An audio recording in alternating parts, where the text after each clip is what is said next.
Meus irmãos, graça e paz, sejam bem-vindos ao canal e mais esta reflexão, a mais essa meditação, e tenho certeza que nós iremos crescer em graça.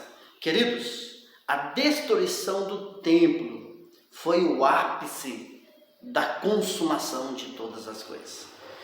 Você é sabedor, você que acompanha o canal, que o fim, a consumação, aconteceu no primeiro século. Eu vou deixar aí os versículos, aí você pode conferir, mas eu sempre estou falando deles aqui de maneira mais direta. Mas voltando aqui para mostrar para você que o templo é o ápice, a destruição dele foi o ápice da consumação de todas as coisas, eu quero deixar aqui alguns textos, alguns versículos. Mateus 24, versículo 2, diz assim: Jesus, porém, lhes disse: não vede tudo isso? Em verdade vos digo que não ficará aqui pedra sobre pedra que não seja derribada. Queridos, primeiro, em Mateus 24, Jesus afirma que o templo seria destruído. Se você ler todo Mateus 24 não fala só da destruição do templo. Com isso veio a pergunta dos discípulos, perguntando os sinais da volta de Jesus, da grande tribulação, e etc., as demais coisas. Agora, meu irmão, a importância de entender a destruição do templo, ou o significado dela, é tão grande, porque ao contrário, você cai no engano da religião. A religião mostra que Mateus 24 foi dividido em duas partes e não sei o que. Não foi, meu querido. Mateus 24, 34 está escrito que todas aquelas coisas, todas, incluindo destruição do templo, volta de Jesus, grande tribulação e as demais coisas, aconteceria naquela geração. Então, é importante nós entendermos isso.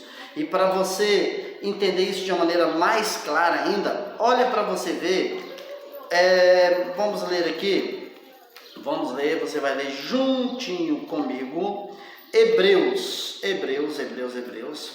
o capítulo 8, que diz o seguinte, capítulo 8,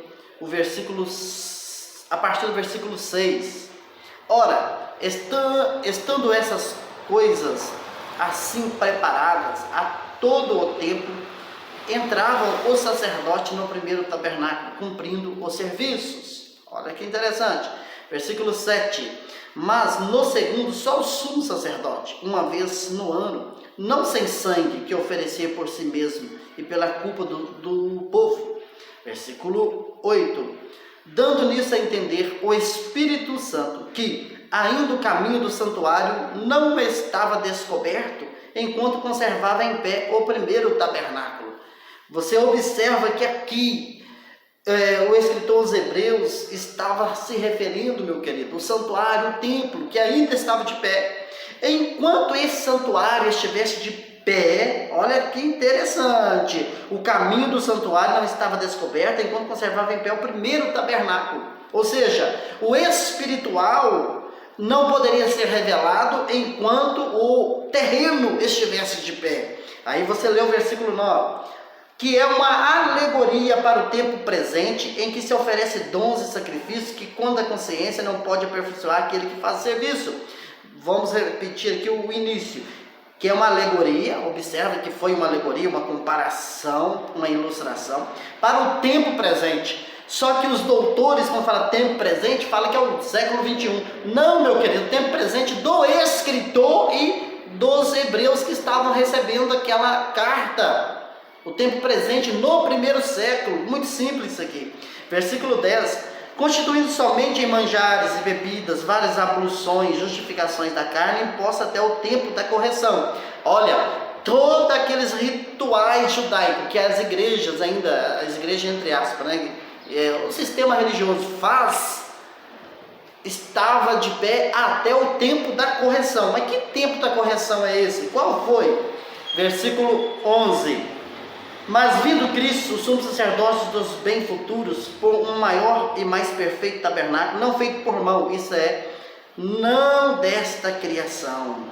Olha, meu amado, versículo 12. nem por sangue de bodes e bezerro, mas por seu próprio sangue. Entrou uma vez no santuário, havendo efetuado uma eterna redenção, mostrando que Jesus, ele já tinha cumprido ali na cruz aquilo que ele veio cumprir.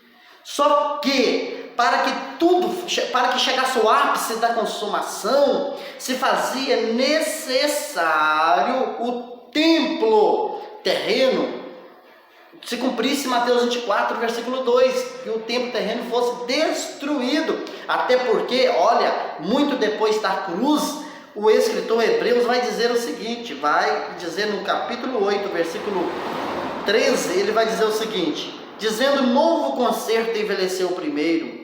Ora, o que foi tornado velho e se envelhece, perto está de acabar. Ou seja, a antiga dispensação, a antiga aliança ainda estava de pé, estava bem perto de acabar, porque estava chegando o ano 70, e foi lá que acabou. E o escritor sabia que estava chegando esse tempo, estava chegando o tempo do fim. É por isso que, se você ler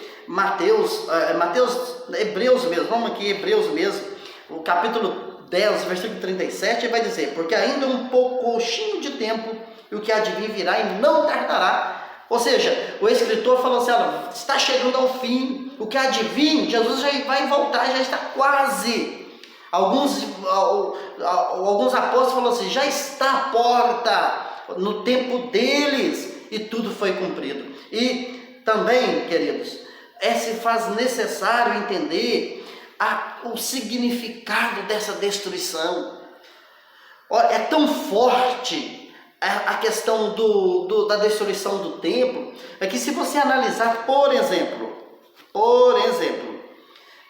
2 Timóteo, capítulo 1, versículo 10, fala assim: o que é manifesta agora pela aparição de nosso Salvador Jesus Cristo, o qual aboliu a morte e trouxe à luz a vida e a incorrupção pelo Evangelho. Jesus na cruz aboliu a morte, porém, antes do ano 70, ainda se dizia, 1 aos Coríntios, capítulo 15, versículo 26, ora, o último inimigo que há de ser aniquilado é a morte. Ou seja, a morte já estava abolida ali na cruz, ou seja, Jesus já tinha cumprido, porém as pessoas, meu querido, estavam sujeitas a essa morte. Está falando da morte espiritual, aquela morte quando as pessoas morriam, em vez de voltar para Deus, ia para o mundo dos mortos. É dessa morte.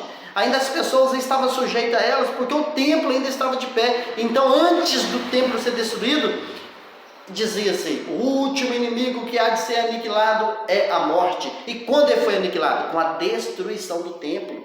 O templo ruiu. O templo foi destruído. Então, meu querido, o fim chegou quando o templo caiu.